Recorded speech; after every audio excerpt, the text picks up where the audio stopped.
All right, it is 3 o'clock Eastern, 1 p.m. Mountain. We will start the webinar. Welcome everybody to the Front Range Passenger Rail Tools for Providing Mobility in Rapid Growth Western Cities. My name is Joe Aiello. I am the field coordinator for the Rail Passengers Association. Briefly go over today's agenda. We'll have opening remarks from Colorado President Jim Souby. Then we will have our main presentation on the Front Range Rail and Southwest Chief by Randy Grauberger. We will have some moderated Q&A, so please, we will have the chat open. If you could limit the conversation and keep it to questions pertaining to the presentation. We had a number of questions come in through email before this, so we're going to get to those first, and if time allowed, we will get to the chats. Then Sean Jeans Gale will go through legislative strategies to address the COVID-19 threat to service. We'll wrap up with our president and CEO, Jim Matthews, on a call to action for the INVEST Act. And then I'll be back at the end to tease what we will be doing at the end of July. So with that, I welcome Jim Souby. Thank you, Joe, and thanks very much to RPA for sponsoring this. It's a wonderful opportunity for all of us. I of course, don't know exactly who's on the call, so let me explain a little bit about myself. First of all and foremost, I'm an RPA council member. I did serve on the board for a number of years, and I work closely with RPA on congressional issues, and I'm looking forward to Jim Matthews' report on legislation. I'm also, as Joe mentioned, president of the Colorado Rail Passenger Association and ColoRail. And I'm also a commissioner on the Colorado Southwest Chief and Front Range Rail Commission. There are 11 of us on that commission who vote. Let me tell you a little bit about ColoRail, first of all, so you kind of know where I'm coming from. We were founded in 1989. I had been executive director of the Western Governors Association, who had been very supportive of passenger rail due to the value it brings to their rural communities. So I kind of had a good idea that rail issues. When I left that organization and went to take another job, I did take with me that notion that rail was an important economic driver in our states in the West. In 1989, the people who founded ColoRail are the people who saved Denver Union Station, which has turned into a tremendous success story in every regard except through passenger rail service, unfortunately. But we're trying to fix that now with our Front Range Rail project. For 10 years, or at least since I became president of ColoRail, we've really focused on three main goals. The first is to save and improve the Southwest Chief. We've worked closely with RPA, closely with the congressional delegations in the states that train travels through, and we've raised well over $100 million to help keep that train on tracks in Colorado, Kansas, and New Mexico. The second big issue starting in 2009 was restoring ski train service to the state of Colorado. Runs from Denver up into Winter Park, up in the Front Range. We were very successful in regard to that by mustering political and public business support for the train, and it's run 4 consecutive years and had its best year last year, but unfortunately, of course, with COVID-19, the season ended prematurely, but it was doing quite well this year. So we're hoping it comes back next year if we can get this plague or this pandemic over with. And then, of course, our main goal, and it's been a goal at ColoRail since 1989, is the development of front range passenger rail service up and down the Rocky Mountains, connecting our cities. All my predecessor presidents, some of whom may be on the call today, helped push that goal. But really, it became much more evident how desperately needed the front range passenger rail was in Colorado by virtue of the absolute ridiculously congested I-25 north and south highway system in our state. Today, we're going to explore where we are on that project. But before I turn it over to Randy Grauberger, and I'll introduce him in a second, I just want to announce, and I'm very happy to be able to say this, that the governor has reappointed me to the commission, and I hope to help maintain the momentum of the commission in spite of this COVID-19 problem that we're all facing. With that, let me talk a little bit about Randy Grauberger. Randy's a extraordinarily experienced engineer, planning engineer, I guess I should say. He was worked with CDOT for almost 30 years. Did a whole array of planning projects as project manager for CDOT, that's our Colorado Department of Transportation. When he retired from CDOT, he went to work for Parsons Brinkerhoff WSP, where he also, as a consultant, managed a number of rail projects in Colorado and in other states out here in our region. And now, and he likes to call this his dream job. I don't know how long he's going to continue to call it that, but Randy now is project director. We selected him to run our project for the Southwest Chief and Front Range Passenger Rail Commission. Randy and I are both natives of Colorado.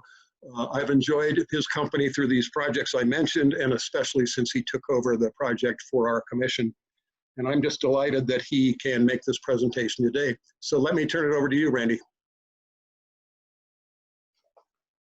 Okay, thank you, Jim. And thank you all for inviting me today. Jim did a pretty good job of kicking off some of the first slides that I'm going to be talking about in my PowerPoint. So if I happen to lose internet or anything today, Jim will do just fine picking up and finishing this presentation off. Again, sure do appreciate the opportunity. I had a chance to make a similar presentation on the status of our project last year at AASHTO's Council on Rail meeting in Hartford, and promised to provide some follow-up information this year at their meeting in Milwaukee in October. But that meeting is obviously, because of COVID, is tentative at this point, and that may be a virtual meeting instead of an actual get-together. So stay tuned on that. Next slide, please. Jim mentioned the fact that I have 11 bosses. I became project director for the commission in February of 2019. I have these 11 bosses. These are the voting members.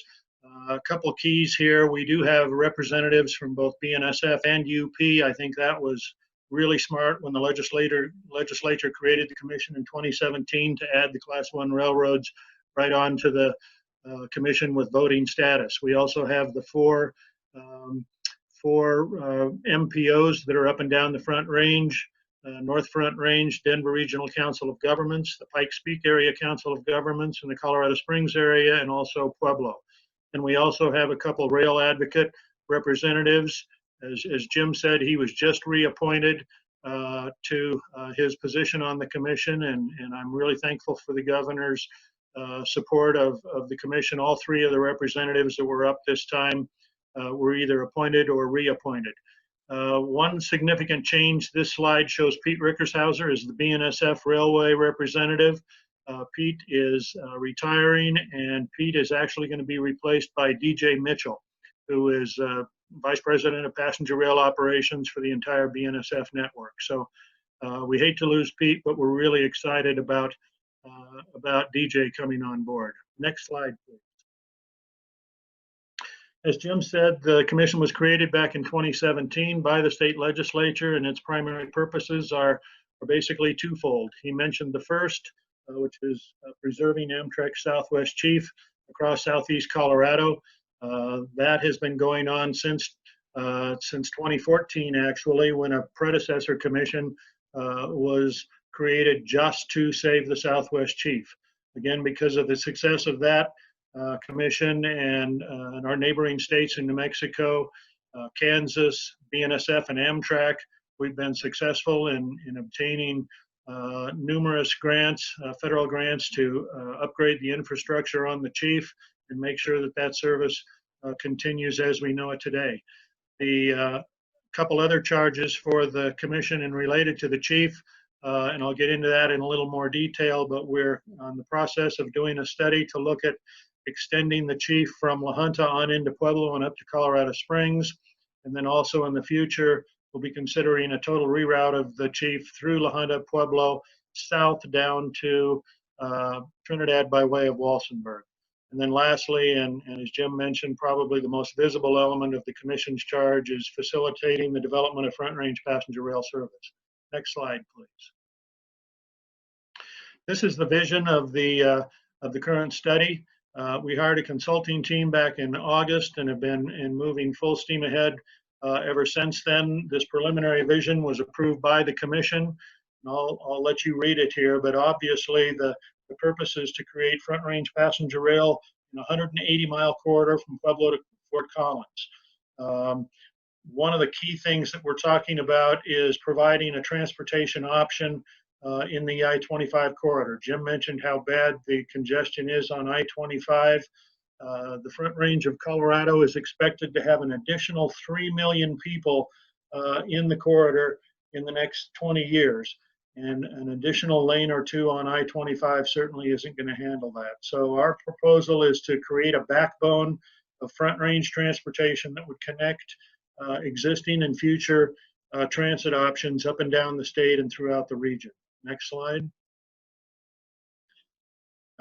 We've certainly been very anxious to coordinate early and often with our federal partners. We've had 3 meetings since last October with FRA, FTA, and the Federal Highway Administration. At this point, we're not sure who would be the lead agency for NEPA as we enter that. Obviously, Federal Railroad Administration is a possibility with parts of our corridors being probably sharing track or sharing right of way with the Class 1 railroads. The Federal Transit Administration may be an opportunity in the event that a lot of the existing regional transportation district light rail and commuter rail lines within the Denver area were funded by FTA, and we'll probably be sharing some of those corridors with RTD. And then again, as we're looking at the I-25 corridor itself and the right-of-way of I-25 as a possible alignment, the Federal Highway Administration could also be lead agency. Next slide. We did receive a 2019 Chrissy Grant Award. We were notified this past February that the commission had successfully received a $225,000 grant that would be matched by $225,000 of local funds from the US DOT to do the through car service feasibility study from La Junta to Pueblo and on up to Colorado Springs. As you can see here, we had a broad array of matching partners. The commission itself contributed $159,000, Colorado DOT 50, Pueblo, City of Pueblo County, City of La Junta, and Jim's Colorail organization also contributed matching funds. Next slide. This is just a map showing the general description of the Front Range corridor from Fort Collins to Pueblo. That's the blue bandwidth. We're still showing it as a band because we obviously have not identified the final alignments of the corridor. The orange line down in southeastern portion of the state is the existing Southwest Chief coming into the state through Lamar to La Junta, diagonals down to Trinidad and on down to over Raton Pass through New Mexico and on to Los Angeles. The red line in the north is the California Zephyr coming in to the Denver area from Nebraska by way of Chicago and on its way to San Francisco and through Glenwood Canyon and Grand Junction, Utah, and proceeding on to California. The through car service would basically extend from La Junta into Pueblo and up to Colorado Springs. Originally, the commission was looking at just a through car service from La Junta into Pueblo. And then it became obvious that with the incredible military installation involvement in the Colorado Springs area, the tourism in that area, we believe that if Amtrak felt that it would be profitable to run that train into Pueblo, it would be a no-brainer to take it on up to Colorado Springs. So that's the scope of work for our current study. And again, we also show a dashed line down through Walsenburg and Trinidad to eventually reroute the Chief off of the diagonal between La Junta and Trinidad and give access to Pueblo, Walsenburg, and Trinidad for the Southwest Chief. Next slide. The commission was also supportive of a build grant application, which would continue some of the previous Tiger and Chrissy grants that the commission and neighboring states have received for infrastructure improvements along the Southwest Chief in the 3 states. This application went in earlier in the year, and again, we'll be waiting for word from US DOT as to the final approval of that grant application. Next slide. As we've developed the Front Range Passenger Rail project, we divided the corridor. Again, this is a 180-mile corridor, so the north, central, and south segments are extremely different, not only in their demographics, but in their geography, the size of communities, the distance between communities, etc. So we've had 3 different segment coalitions, north, central, and south, and have had 3 separate meetings of those groups, November, January, and this past April. We've had excellent feedback from these folks at the segment level. Everybody talks about very localized issues related to Front Range Passenger Rail. Then we also have had one corridor stakeholder coalition meeting. This occurred in December. That's where we brought representatives of all 3 segments together to talk about issues at the full corridor level. And we'll be anticipating a second meeting of that corridor coalition group probably in July. Next slide. This is where we're at really in the project phasing. We started off basically trying to identify what was the preliminary purpose and need for this project. We evaluated all of the numerous previous studies in level 1 that had been done by either CDOT or other entities in Colorado over the last 10 to 20 years. And we are now, we've identified a reasonable set of alternatives and have already eliminated 1 corridor from consideration, actually 2 small corridors from consideration as we move into level 2, where we'll literally be comparing alternatives against each other and all of the normal criteria that are used to evaluate projects against each other. And then obviously in the future, we'll be advancing on into NEPA and issuing a notice of intent. Next slide. In the level 1 evaluation, again, we're looking at the existing freight rail corridors up and down the Front Range from both the Union Pacific and BNSF. And we're also looking at the I-25 corridor, as well as one alternative that moves around the metro area on the E-470 Beltway, which would provide direct access to Denver International Airport. We are starting to optimize some of the speeds and alignments as we enter into level 2. And obviously the goal is to understand just how the horizontal and vertical alignments of the highways and existing rail networks will best fit a higher speed Front Range passenger rail network. We're looking at probably speeds in the area of 90 to 110. We're not anticipating going faster than that. Again, in this 180-mile corridor, it doesn't make sense to go too much faster than that with the number of stations that we'll be looking at. Again, we're doing some preliminary ridership modeling through CDOT's statewide travel model that has been basically realigned to account for passenger rail ridership, which has never been done with this model before. FRA has taken a good close look at this model and believes that the ridership model that we're using is actually a little better than the 35,000-foot ridership model that FRA has available to them. Next slide, please. Obviously, one of our partners in this project is Amtrak. Amtrak is also one of the voting members on the commission, and we always look forward to updates from Ray Lang and Rob Eaton, who represent Amtrak on our commission and attend almost all of the meetings. Last fall, Ray Lang and Rob came out to Colorado and met with a few of us, and at this time this concept was rather confidential and we kind of had to keep it under our hat, but it has evolved into Amtrak's current reauthorization proposals, which includes Amtrak service between Pueblo and Fort Collins. We'll get into a little more detail in a couple more slides. I'm not going to go into a lot of detail on this because I believe we have representatives from Amtrak on the call today that would be able to answer questions related to this. But this is very exciting for Colorado, and I'll show you a little more as we move into the next couple slides. This again is just a blow up of the corridor. As you can see, the existing blue lines are the existing Southwest Chief and California Zephyr. They would be connected by this new route of Pueblo to Fort Collins. And let's jump to the following slide.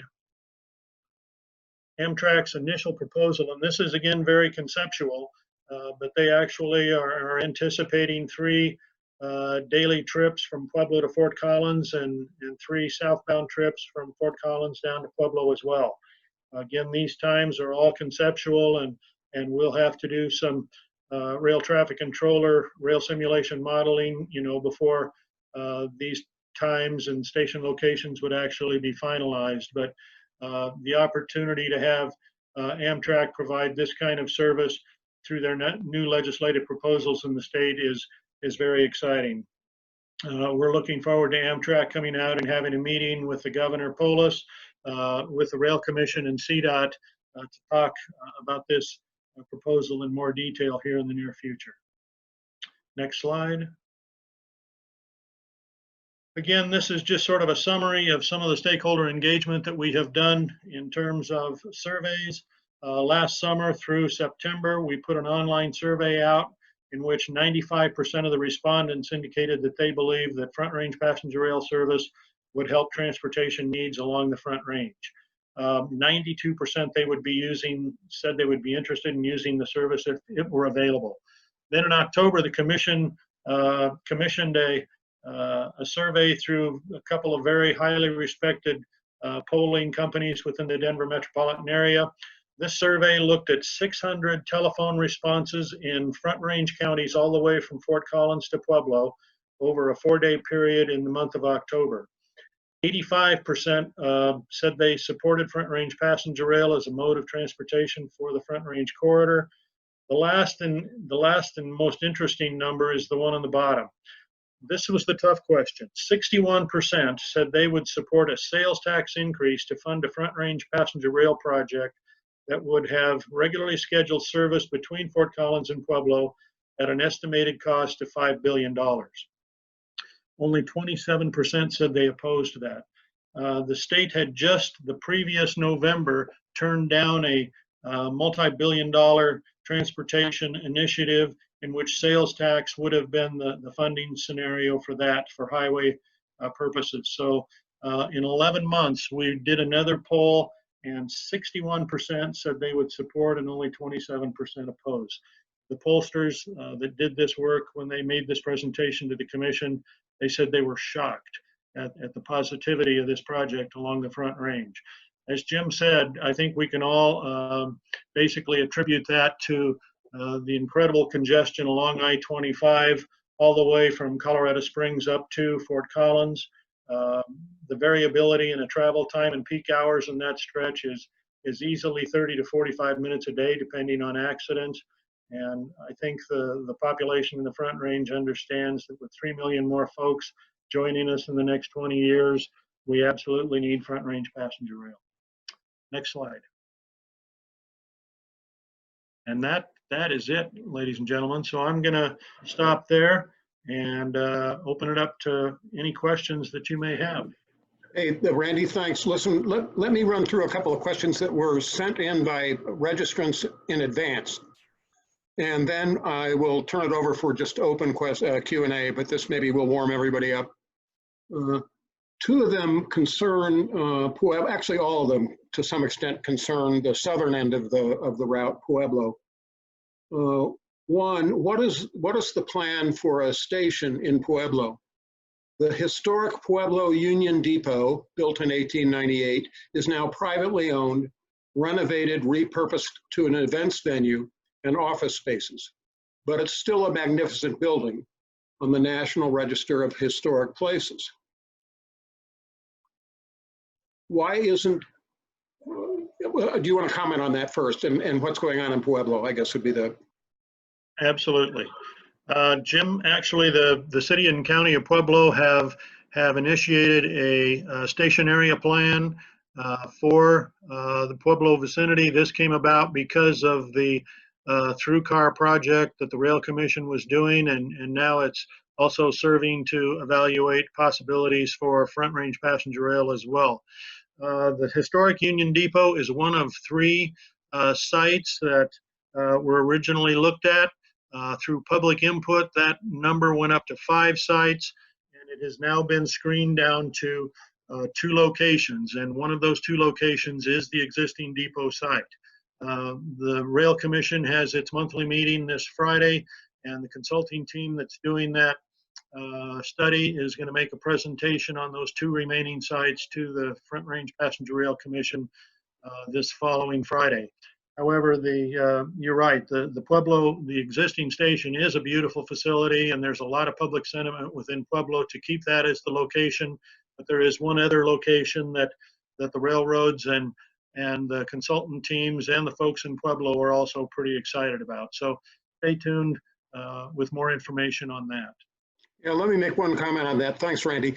You know, I guess it was 2 years ago, we brought the Amtrak exhibit train into the Pueblo Union Station. And that was a magnificent sight to see because we had that whole train and the our Amtrak colleagues on the commission and the staff who ran that train all in at the depot.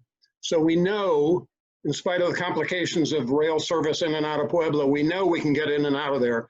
And that was just a really interesting event. Let me go to a next question here that we received. How does the proposed Southwest Chief Colorado Springs section and the proposed Front Range corridor compare to one another? Will they complement each other? Will it be one or the other, or to be built eventually? And do you want to tackle that one? I have some thoughts on that too, but go ahead, Randy. You bet. Absolutely. We're coordinating the consultant team that's doing the Front Range project and the project team doing the Pueblo Station Area Plan are meeting monthly to make sure that each are aware of the other's activities and making sure that station design and locations and platforms and everything that would be involved in shorter Front Range passenger rail trains and then the long Southwest Chief train, all of those are accommodated, and access into and out of Pueblo are both done. So there's absolute coordination between the two. We would imagine that depending on Amtrak's recent proposal to run these 3 trains a day, between Pueblo and Fort Collins, those may supplant a future through car service off of the Chief. At that point, we would expect the Southwest Chief to be able to be relocated from Pueblo down through Walsenburg and Trinidad. But absolutely, the goal is to have Amtrak service up and down the Front Range in addition to more frequent commuter style service for Front Range passenger rail. Sure. Yeah, Thimble, you commented on the part I was going to comment on. It's important to recognize that connectivity between the existing Amtrak services in Colorado and our Front Range communities is a big goal of the commission and of this entire project. And I suspect eventually the train will be rerouted. The original revenues and past riderships, Amtrak's revenue and ridership studies indicated it would make significant positive contributions to the Southwest Chief just out of the Pueblo region. And if you had connections up to Colorado Springs, that would probably be increased. It was worth a lot of ridership and a lot of money to Amtrak and obviously to the state. Third question we received in advance: why isn't extending the proposed Southwest Chief Colorado Springs through cars to Denver for a connection to the California Zephyr being studied? This would allow direct trips from stations between Fort Madison, Iowa and La Junta, Colorado, including Kansas City, to Denver. Jim, yeah, we continue to talk about just the importance of doing that in the future. While it's not being studied currently, we believe that with Amtrak's latest legislative proposal, as well as the Front Range passenger rail, that would not need to be a separate study. We can basically kill 2 birds with 1 stone, and if you will, in that regard. But yeah, the state has recognized for a long time that the bottom line for both the Chief and the Zephyr could be increased incredibly by adding all the new city pairs that would exist once you connect these 2 routes with sort of a crisscross in Colorado. So that's absolutely a very good question, and certainly something that's a long-range goal for the Front Range. And it's important to remember that the current service at least in the freight right of way up and down the Front Range, and in particular from Pueblo down through Walsenburg to Trinidad, is low speed, commodity traffic and that kind of stuff. And in order to run a reasonably competitive passenger service, a lot of improvements would have to be done, particularly on that Pueblo, Walsenburg, Trinidad route. So, we recognize that we're going to have to get a lot of public support. The state's going to have to raise quite a bit of money. As you noted already, $5 billion is being thought about. We're counting on federal support as well.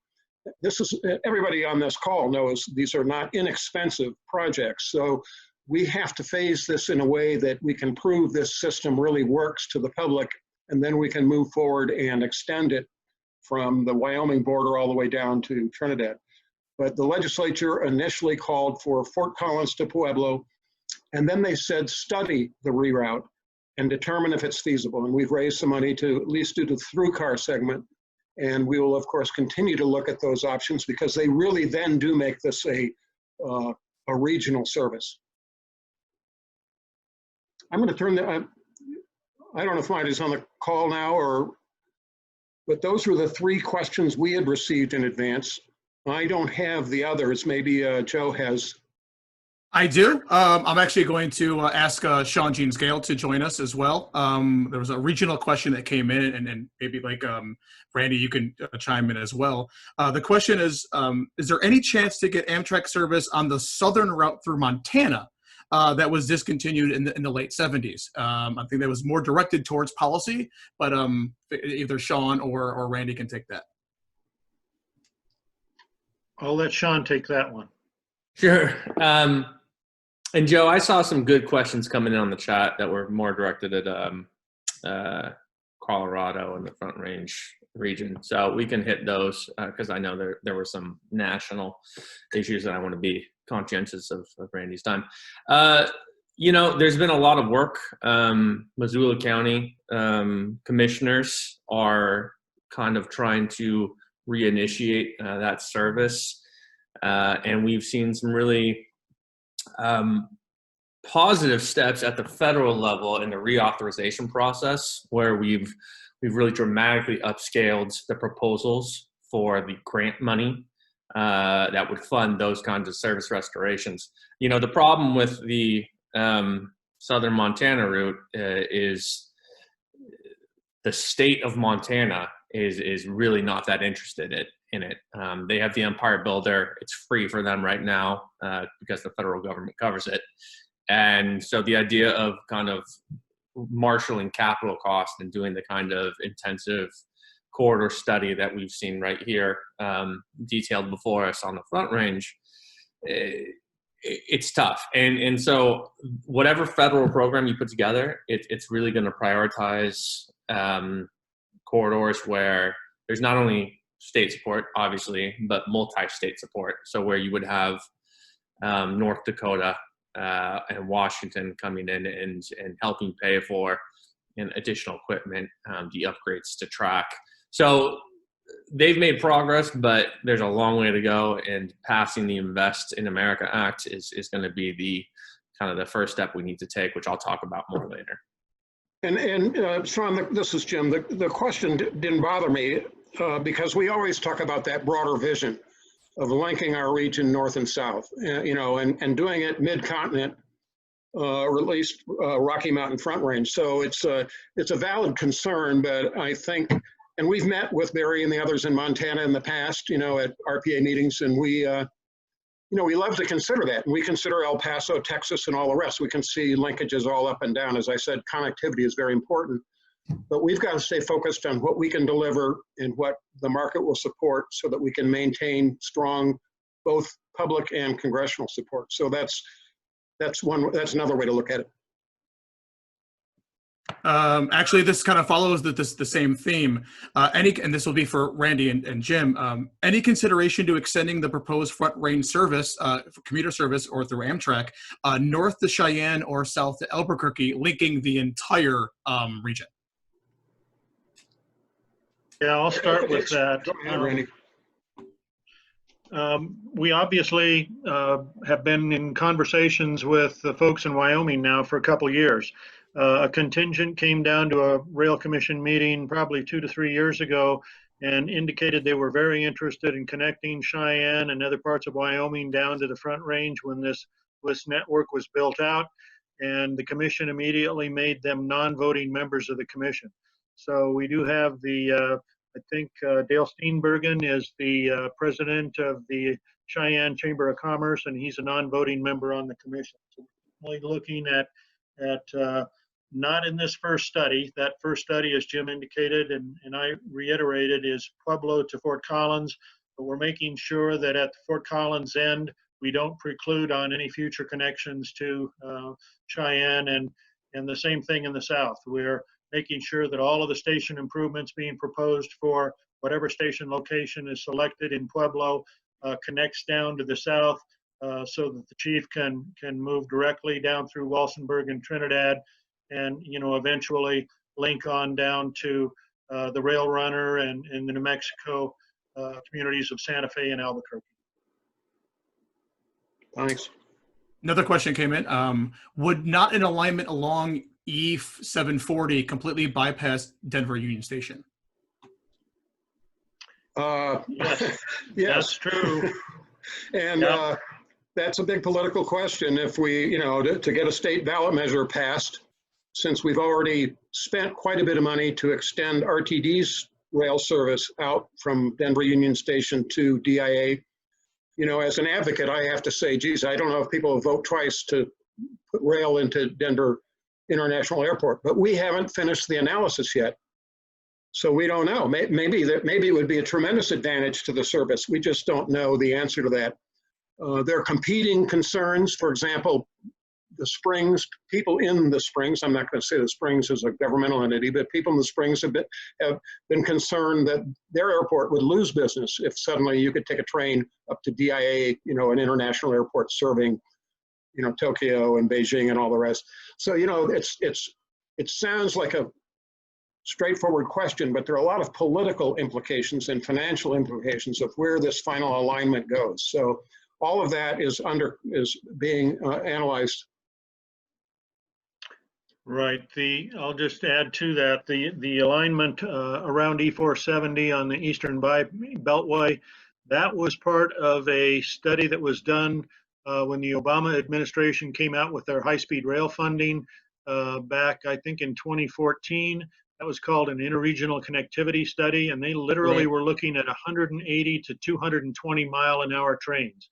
That's why they didn't go through the communities. They were basically in the I-25 corridor and didn't try to penetrate downtown Denver with that kind of speed. So that's why that alternative is on the table. As Jim said, it's being evaluated fairly with the existing freight corridors and the RTD lines within the metro area. But we're not far enough along in the analysis yet to make any final determinations. Of the $4 billion cost for the project, how much is for rolling stock and how much goes to stations and right-of-way infrastructure? Has that percentage been figured out at this point? Go ahead, Randy. Absolutely not. That's really an estimate based on some basically trend lining some previous studies. So that was just the $5 billion number was put into that survey. We believe that would be pretty bare bones type of service and infrastructure improvements. The range we've been talking about is probably in the $5 to $10 billion range, but we're not far enough along in the study where we've done any kind of detailed cost estimating yet for track work, for stations, for rolling stock, other infrastructure improvements, signalization, any of that. We're not there yet. So again, hopefully a year from now, we'll have a lot better information on that, and we'll need to have that kind of information prior to entering into NEPA. Is Colorado prepared to fund this as a Section 209 train? We've had the 209 briefing from Amtrak. Even under proposed legislation, our system would be less than 500 miles linking these cities together. So I suspect the reason we've asked the public and announced that we would have to run a ballot measure is, yes, the state intends to raise money, but we intend to also obtain federal grants if at all possible. we're supporting legislation that would, in fact, support Amtrak's ability to provide some funding for new service. So I see it as a mix. Randy may have more details because he's been connected to various, professional people on this question. No, I don't really have anything to add to Jim's question. Again, we're looking probably at all of the various sources that you mentioned and that Jim mentioned in terms of eventual funding. In Colorado, the legislature cannot create a tax and cannot pass a tax. So any tax initiative or revenue increase has to go to the vote of the public in Colorado. And we're anticipating that it wouldn't be a statewide vote, but probably the 13 regional counties up and down the Front Range that would be asked to raise their taxes in some sort to provide this type of project. All right. To keep us on time, I want to thank Mr. Souby and Mr. Grauberger for their time. That was fantastic. If there's any further questions in the chat, we will give you email address just as we did last month. Any questions, we will try to have everyone answer and add to the hotline when given time. So with that, I want to welcome our Vice President of Policy and Government Affairs, Sean Cheesgale. Thanks, Joe. I'd also like to just extend our gratitude to the guest speakers today, Randy and Jim. Really interesting presentation. And, what we had planned today when we put this on the calendar a little bit more than a month ago was I would be able to come in and talk about some proposals in the reauthorization happening on Capitol Hill that would go to fund the capital cost of launching these services, which is obviously it's been one of the big impediments to getting these projects from the planning process to reality. As often happens in U.S. passenger rail advocacy, while we were busy thinking about the exciting future, the ground kind of dropped out from under us, and we started having to think about defending what it is we have instead of thinking about improving that. So it didn't seem right to have this this briefing without addressing the elephant in the room, which is Amtrak's FY21 supplemental kind of outline for dealing with the coronavirus panic, the coronavirus pandemic. Bit of a panic in the travel industry, given the drop in ridership. And so we'll talk about that briefly, talk about our strategies for addressing it on the Hill. First, to try to make sure it doesn't happen. And second, if it does happen, have a plan to ensure service returns. So Joe, can you hit the next slide? Last week, there was an all employees bulletin that was sent out, and we eventually found out about it through news reports.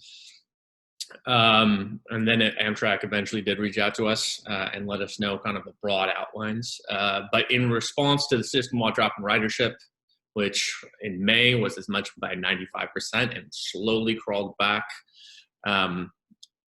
better on some business lines than others. I know long distance rail has proved more resilient. Amtrak has announced to save money. They're going to cut 20% of their workforce, but also make the following changes to service beginning October 1st. We'll see 32% fewer frequencies on the Northeast Corridor, 24% fewer frequencies on state-supported corridors. Long distance trains, the interstate trains, will go from 3 times per week. We'll go from daily to 3 times per week. The Sunset and the Cardinal, which are 3 times currently, they will stay 3 times. And then we'll see the auto train continue to run daily because it's been fairly resistant to the drop in ridership. And we'll also see the Silver Meteor, I believe, run 4 times a week, and they'll alternate days with the Palmetto to try to create daily service there. Obviously, that creates some problems in South Carolina where they split off.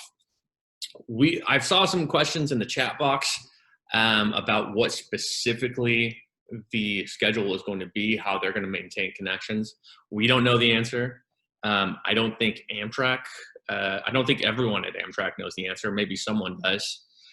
It's fair to say, in in a plan that involves firing 20% of your workforce, there's going to be a lot of dissent in the ranks. And so we've heard from people within Amtrak who have expressed this idea that this is not a great way to respond to the drop in ridership.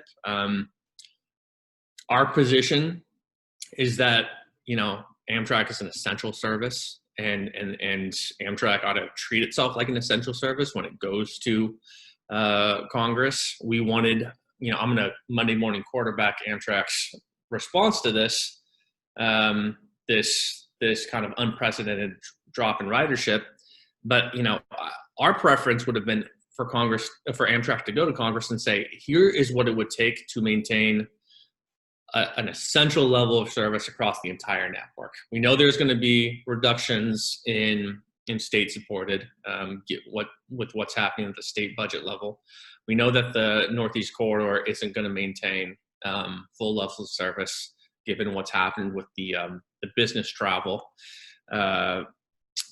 But we think, given the fact that, one train per day is the minimum kind of threshold for a functioning service. In fact, it should be more. It really does not make sense to go to 3 times a week, because you're going to really hinder, you're going to dampen demand for ridership by eliminating all those connections that we know are necessary, and that Randy and Jim talked about being necessary for any functional short distance corridor. Without those connections, you just don't have a network.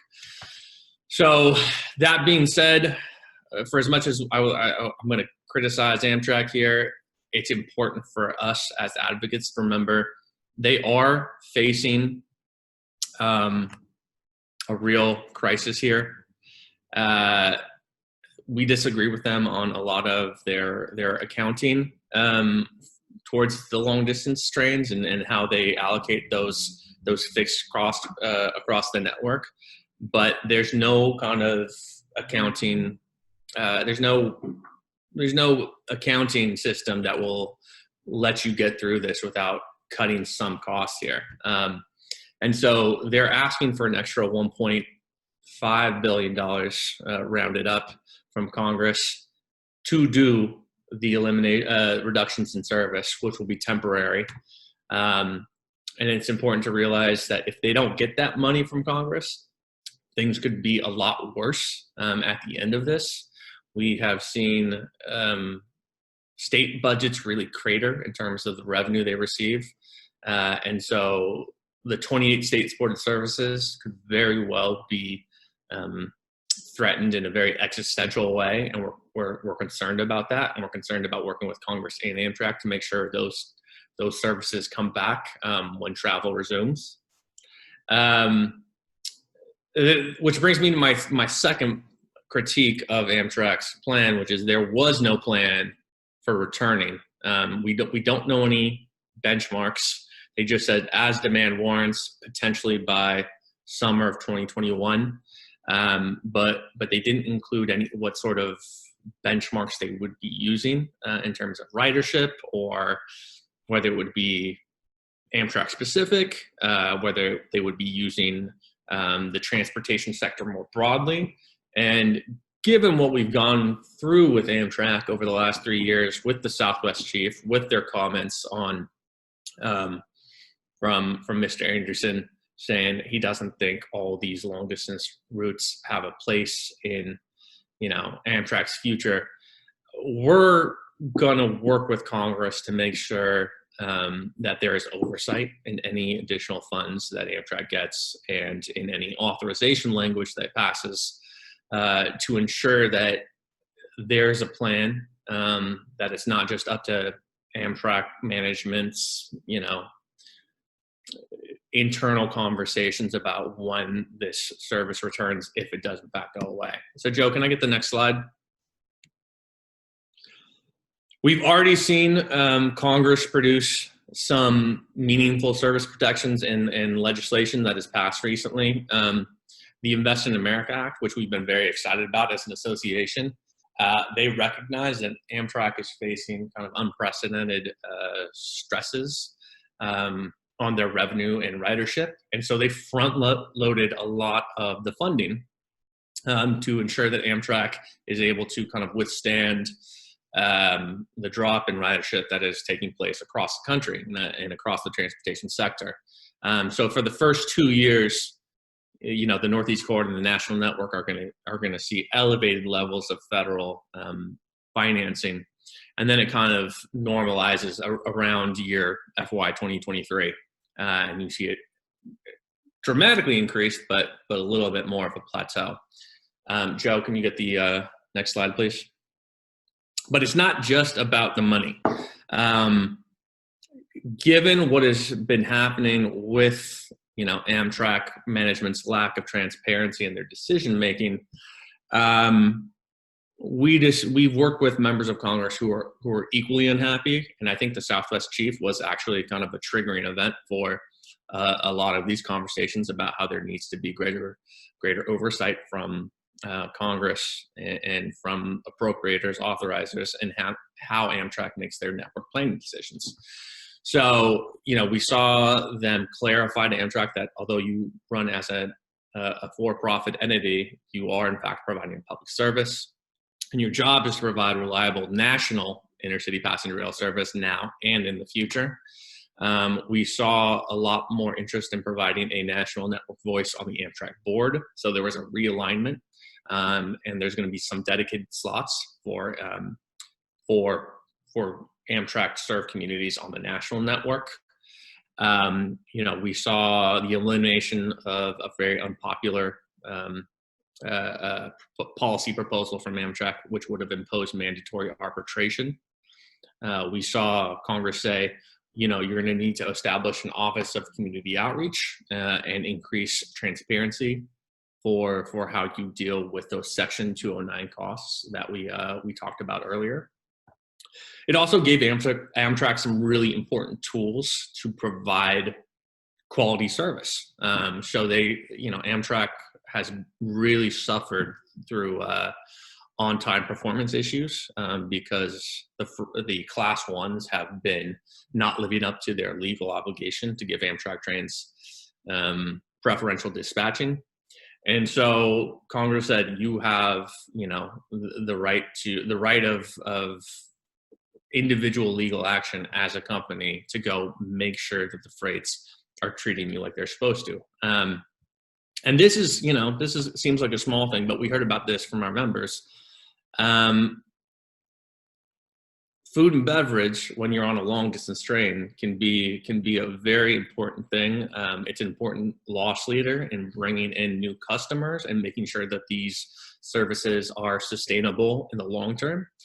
And so we worked with Congress to establish a working group where passengers will have a voice when Amtrak makes decisions affecting food and beverage. We also worked with the committee and Representative Cohen to make sure all long-distance passengers will have access to hot meals, and that all passengers, even if you're in coach, will have access to the dining car. And it removes the MICA amendment, which said you can only provide food and beverage service if it makes a profit. Because again, we all know this is in a lot of ways a loss leader, and it's what brings people onto the train, which is how you make money through the dining car. Next slide, Joe. So the big problem with all the things I laid out is we got a lot of good things in the Invest in America Act, but there's no real certainty about when that will become law. The FAST Act, which is what we're currently operating under, it took 6 short-term extensions before we ended up passing a long-term bill. And given the fact that we're in an election year, given the fact that we are dealing with a pandemic that has wrecked our economy, caused a lot of pain with unemployment, caused a lot of uncertainty about what the transportation sector is going to look like over the next 18 to 24 months. We don't need to talk about a second wave. We're still dealing with the first one, and we've seen some spikes in the South and the West. We could be looking at a short-term extension. We still need to get through the Senate counter proposal for their rail title, and we need to find financing to help pay for all this increased investment from the House and the Senate. So next slide, Joe. With that in mind, we have kind of diversified our advocacy portfolio.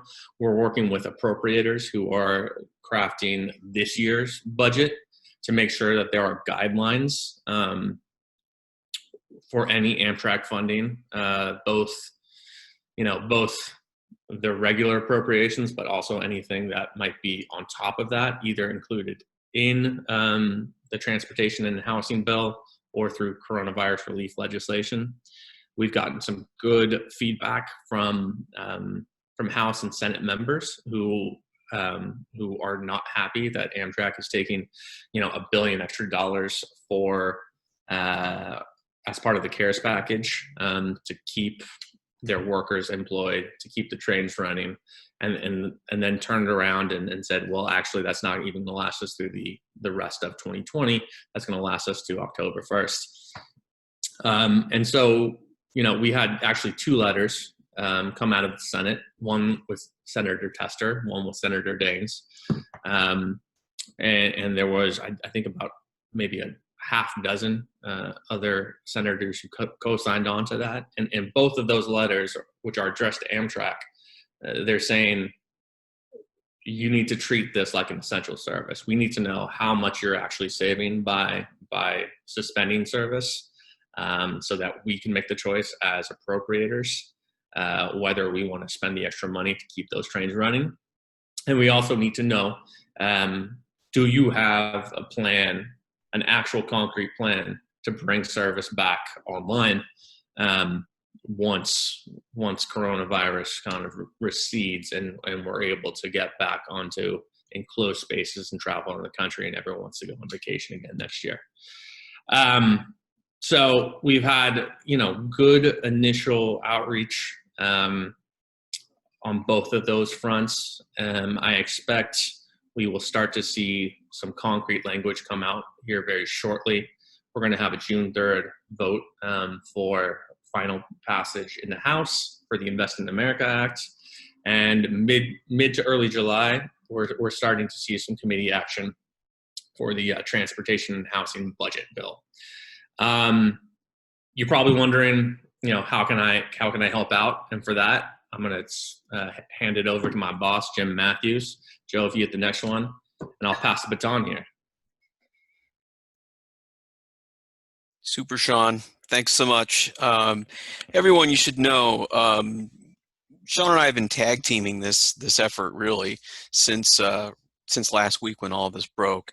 And if you could see the late hours that Sean has been putting in, you would want to make sure that he never bought his own dinner ever again. He's done fantastic work here. So I just want to take the opportunity publicly to thank Sean for the work that he's been doing.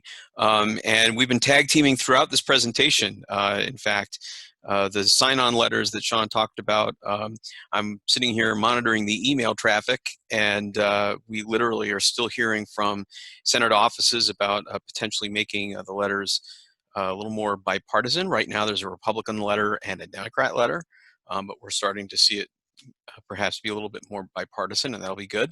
But in either case, these letters are circulating now in the Senate offices, and there's a lot of our ideas that are in those letters, and we're helping those offices generate support by asking for help from all of you. And I just want to spend a minute here talking about how effective you have already been. Just since last week, we've been able to generate over 7,000 messages to House and Senate offices.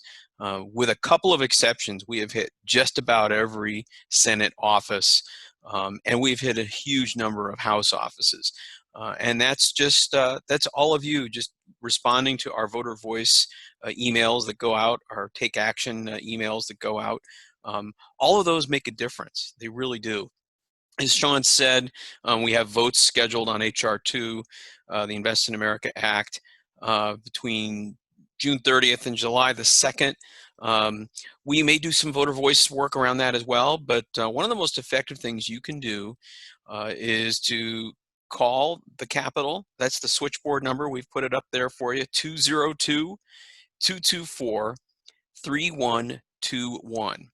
And you tell them where you're from, and they will make sure that you get to the right office. We want you to call your senators and your congressmen and keep it short and sweet, and just say that you really want to make sure that any additional funds for Amtrak in fiscal 21 are tied to keeping workers and running daily trains.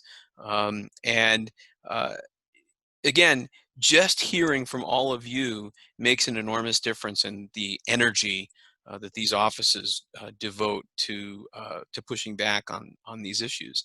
And I'm going to echo something else that Sean said. You know, look at none of us is naive, right? We understand that Amtrak is in a real world of hurt right now in terms of ridership. The long distance trains, it's true, have held up better than the other business lines. And in fact, in the month of May, the long distance lines generated more cash than the Northeast Corridor or the state-supported routes. But whether we're talking about an 85% decline or a 95% decline, it is impossible for any operation to just lark along as usual with that kind of a drop-off. Our effort here really is devoted to making sure that Amtrak remains viable for the long term. And look, there are friends, we support them, but friends can disagree. And we disagree with the strategy of taking long distance trains to 3 times daily, 3 times weekly. We think that you'll never hear the demand signal you're listening for to restore that service when you go to 3 times a week. You look at the bottom of this slide here, we have on our main website, www.railpassengers.org, then go to /action. So just follow that link, railpassengers.org/action, and you'll see our electronic contact page set up that will help you join in this campaign. And again, every single time you contact an office, that helps to multiply our efforts. The reason why Sean and I can get the meetings that we get with the offices in the Senate and the offices in the House and the committee staff, it's because they know that we're representing you, and they've heard from you, and they know it's important that you live there, you vote there, you care about it, and that gives us the lift we need to get those meetings and to get those phone calls returned. And I have to tell you, you know, Jim Souby and I spent some time in the Colorado State Capitol in, I think it was 2016. And I watched as every one of those folks made time for Jim and made time for his concerns, even in the middle of a fairly busy legislative season. And we spent some time in the basement cafeteria working with a staffer who was trying to work through some important language for his boss. And that kind of thing happens because they know that we have the support of our members and all those citizens that are supporting our work. That is what gives us the energy and the clout to make those things happen. So I really would encourage you to make those phone calls. Be a pest. Don't worry about being a pest. Be a pest. Call those offices. Let them know you care. They keep track of that. And please go to our action page as well, www.railpassenger.org/action. We're already over 7,000 messages. It would be terrific if we got to 10,000 messages by the end of the week. And it's only Wednesday, so I know we can do it. So you have come through for us before, and I know you're going to do it again. And so please do help us in this campaign. Make those phone calls. Go to the action link. Set up those electronic communications. And please watch your email and watch the hotline for additional details and instructions and news as we get it. We may need you to do some more. We may need you to get on another message. So please do that. It's incredibly important that you take a part in this. So thanks so much to Jim Souby and to Randy for being here today. My staff's done a terrific job putting this together, and I'm now going to hand it back over to Joe to wrap things up. Joe? Thank you, Jim. So I wanted to, once again, like Jim said, thank you to our speakers, to Jim Souby, to Randy, to Sean and Jim, our staff. And thank you to all of you who came today. I want to let you guys know what we're doing next month. It's going to be all about the Invest in America Act. So what Sean talked about, we will expand on the conversation. That's going to happen on Wednesday, July 22nd at 3 p.m. Eastern. We'll have a guest speaker and professional staff will give a presentation, but most importantly, we're going to turn it over to you, to our membership. We have done small Q&A sessions the last 2 webinars. We are going to open up the mailbag, and we are going to have the entire session be up to you. So please submit your questions to mbutler at narprail.org. That'll go to Maddie Butler, our grassroots organizer. She will compile all your questions, and we'll put them together for staff to answer. Also, if you have any follow-up questions for today's presentation that we can give to Jim Souby or to Randy for follow-ups, you'll see that in the hotline. But we will have follow-ups. You will see emails and in the hotline and social media posts reminding you about next month. So once again, I want to thank all of you for coming, for participating in the webinar. We are the oldest and largest organization serving as a voice for more than 40 million rail passengers in the U.S. We are striving to provide the tools you need to advocate for yourself and for your community, state, local, and federal levels. Remember, we are a charitable organization, so any bit helps. So please donate today. You'll see the link, bit.ly/Front Range Webinar. And if you are not already, please become a member of the organization, railpassengers.org/join. Once again, thank you for coming. We'll see you next month.